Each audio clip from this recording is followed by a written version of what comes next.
Ah, c'est ce qu'on appelle une pierre de lest.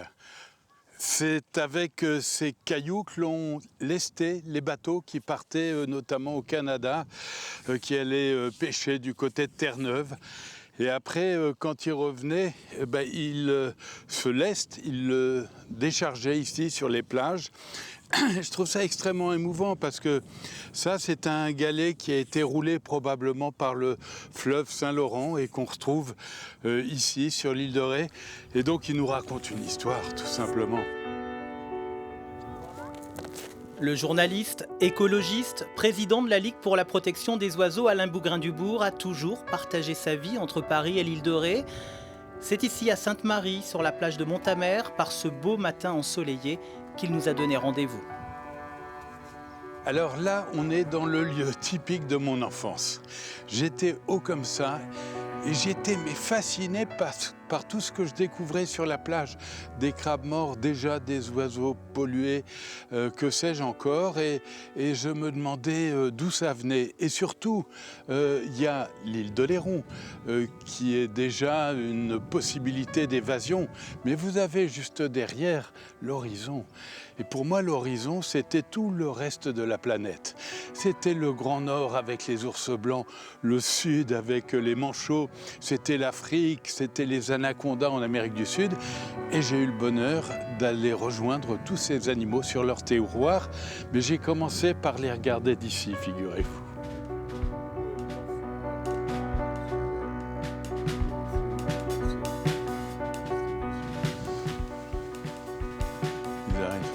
Alors, ils ramassent là actuellement tous les déchets pour ne pas abîmer la laisse de mer.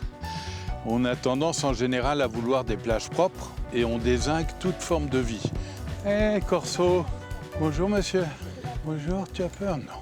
Non, il observe, il regarde. Bonjour, mon Corso. Qu'est-ce que tu as trouvé?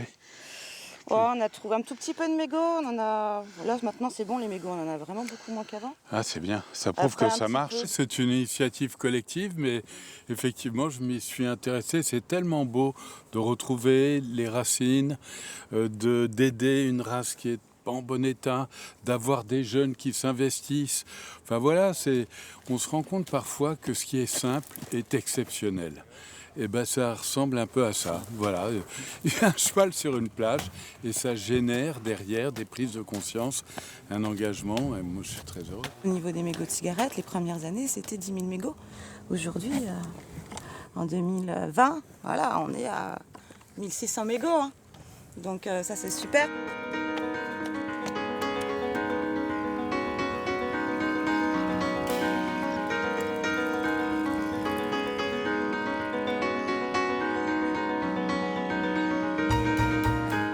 Salut! Alors, Bonjour.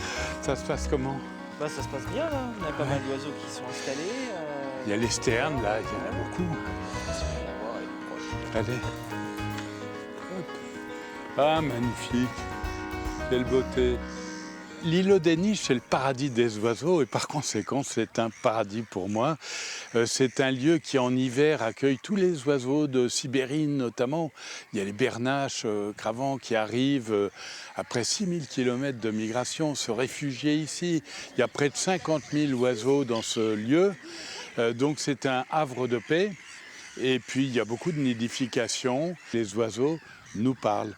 Est-ce que ce sont des cris de détresse, des cris de séduction, des appels territoriaux, que sais-je encore?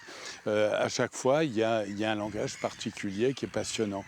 Là, on entend beaucoup les mouettes rieuses. Un coin de paradis, ça doit se partager. Pourquoi? Parce que tout seul, on peut finir par douter que c'est le paradis. Si vous avez quelqu'un d'autre à côté de vous qui éprouve les mêmes émotions, c'est que vous êtes dans le paradis.